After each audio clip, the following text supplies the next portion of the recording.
Hey guys, welcome to video 7, I think. I nearly forgot then, but it's on the screen in front of me, so don't worry.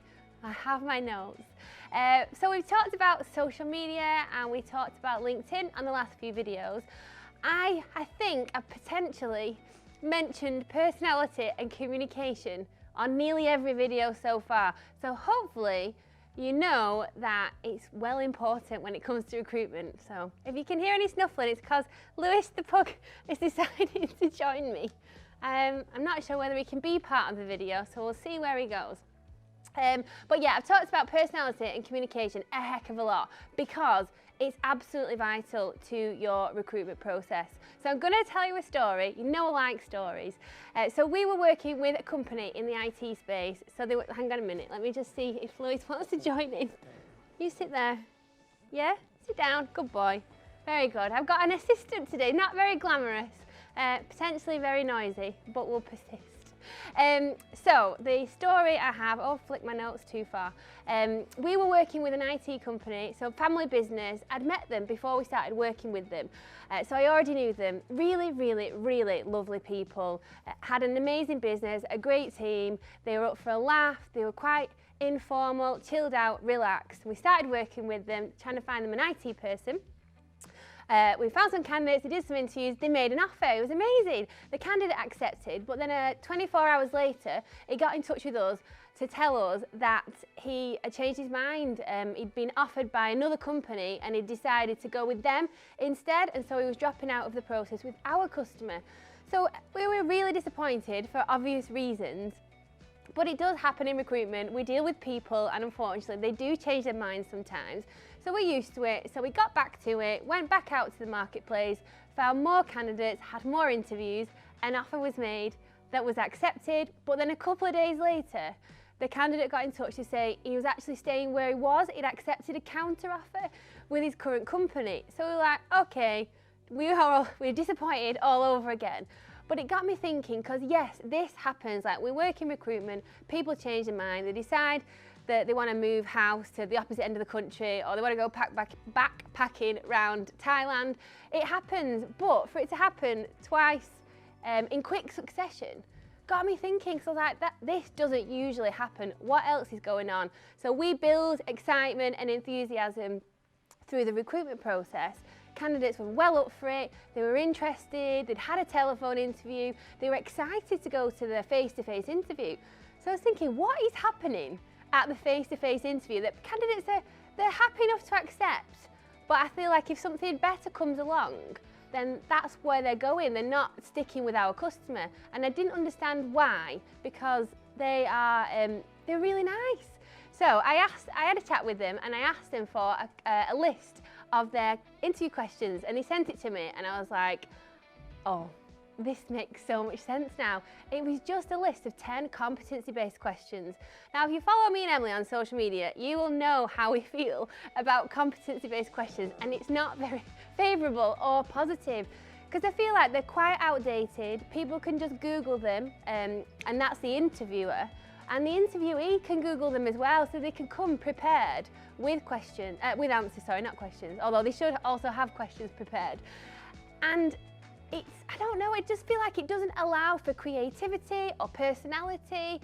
It's just a bit boring, in my opinion. I've said it, I've gone live telling everybody that I think competency-based questions are boring. But when that's all your interview is, I mean, yes, you can get a decent amount of information about a candidate from those types of questions, but you're not really going to get under the skin of their personality and vice versa. If you remember that questions send messages to people. So I always say that to interviewees, when they're in an interview, think about you're impressing people. You want the person who's interviewing you to want you. You want them to make you a job offer.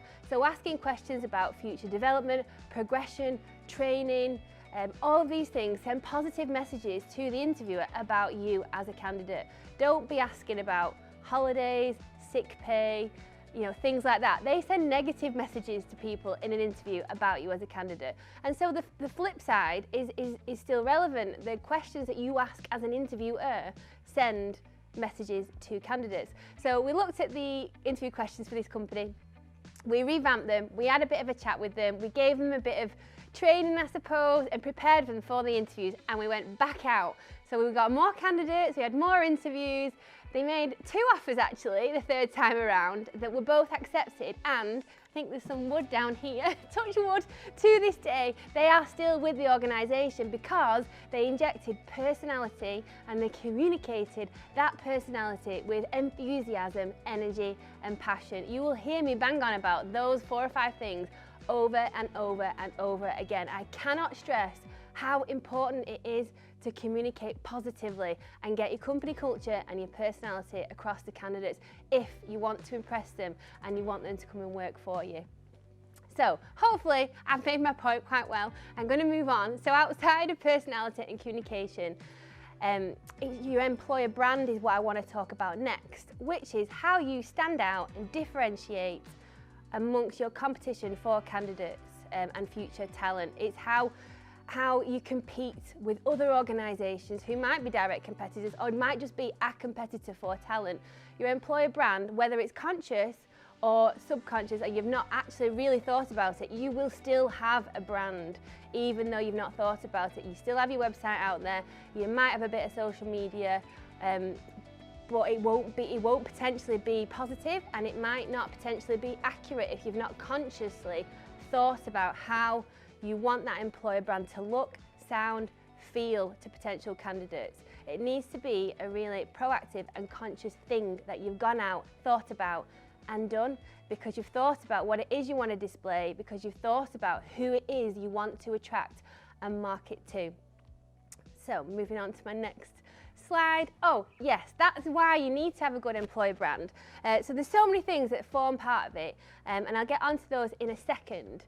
But when candidates hear about you, so whether you've contacted them yourself or they've seen an advert, or if we're doing the recruitment for somebody and we contact a candidate about a company, the first thing a candidate does, and the good ones anyway, and they're the ones that you really want, is go and research you. They will Google you, they will find your website, they will find your social media channels, they'll find any news that you've been in, or any press, any articles, case studies.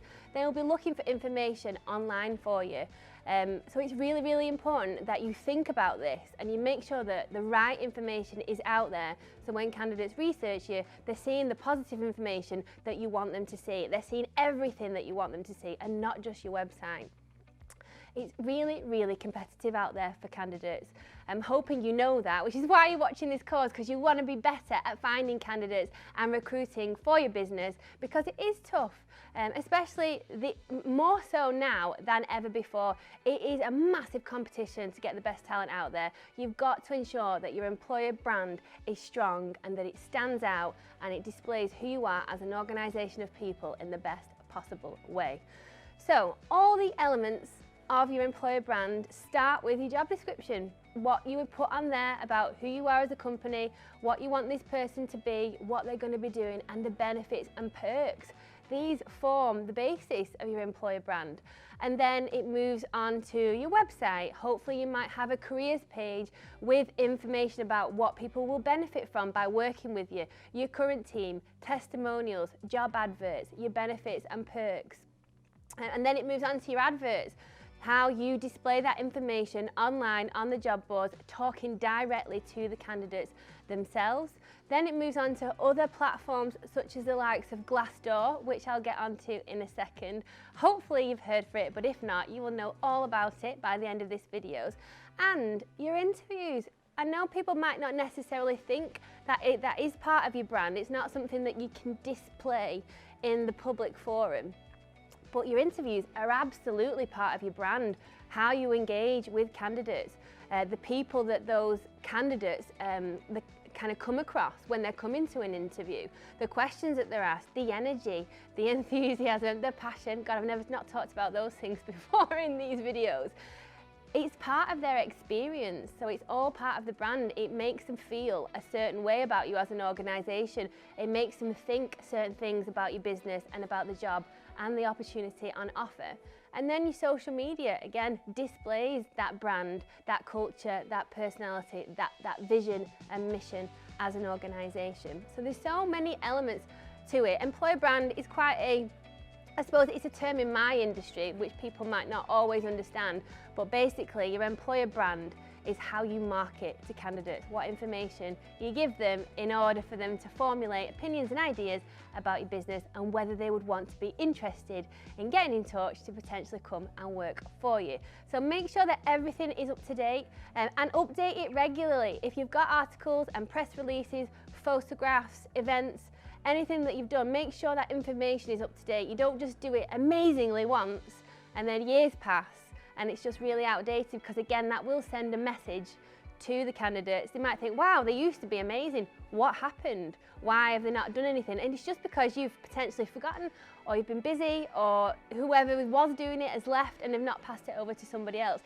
The negative message it sends the candidates might not be true. So to avoid all of that, just make sure that you regularly and consistently keep everything up to date. And I suppose consistency is the key here. Making sure that everything in your employer brand is joined up.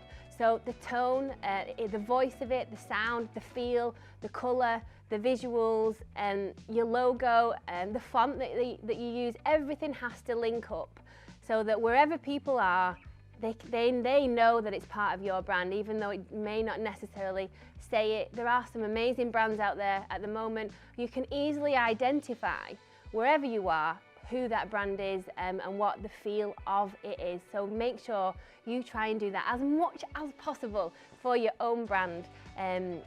So just to kind of finish this video, we're going to talk to you about Glassdoor, which is where you can really put all of the things that I've mentioned as part of your employer brand. You can put all of it on Glassdoor. So Glassdoor is a bit like a social media platform, but probably a more, I'm going to say professional, even though I really don't like that word. It is more related to jobs and the candidate and the marketplace. So I like to explain Glassdoor as the TripAdvisor, but for your businesses from an employment perspective. So a bit like TripAdvisor, candidates can search for your business, they can leave a review, which I know might sound terrifying, but it can be quite exciting. So they can look at reviews and they can form opinions about your organisation based on the information that other people have put out there, and they can leave reviews themselves.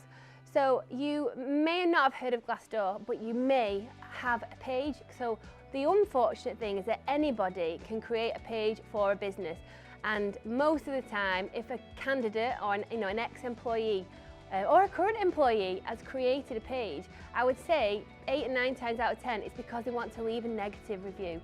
So after this video, if you don't do anything else, go and have a look on Glassdoor, search for your business's name.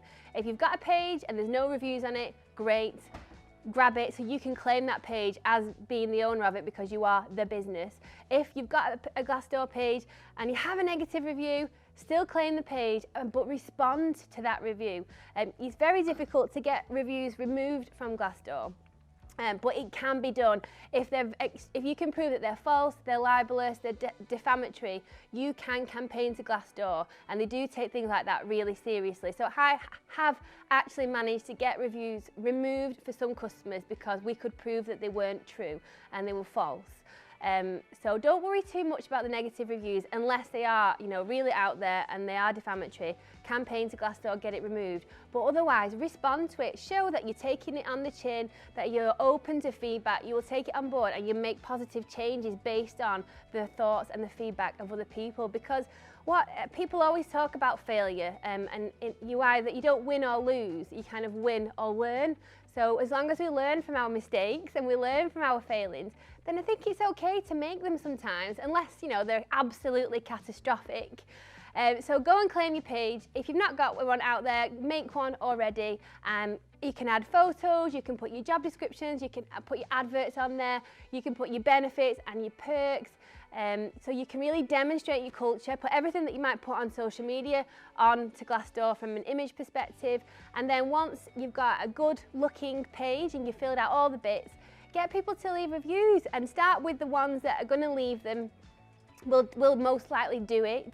That was job one. And the ones that will leave positive reviews. Maybe don't ask people that are going through the disciplinary process to leave a review straight away on Glassdoor. I'd maybe focus on the people that are absolutely smashing it and doing really well, because they're going to talk about your business positively. The good thing about Glassdoor is that all reviews are anonymous, so your employees are safe in the knowledge that they can say things on there, and if there is some constructive information out there, take it as good kind of market intel. Take it on the chin, look at it, listen to it, and if you can make changes off the back of it to make your business better, to make the experience better for your employees, and why would you not want to do that? Use it as a tool rather than seeing it as a negative. But once you've got a good Glassdoor page, it looks amazing, everything is on there, people have left reviews, you've responded to your reviews, then it's a really good thing that you've got out there. And people coming to interviews will be looking on Glassdoor. Like, we've had people that have actually dropped out of the interview process because they've looked on Glassdoor and there's a lot of negative reviews that no one's responded to. So people are using it to decide whether or not to be interested in companies. So take your page, claim your space, and use it as another channel to demonstrate your company culture and employer brand. So any questions, get in touch via the Academy email address. Otherwise, I'll see you on the next video.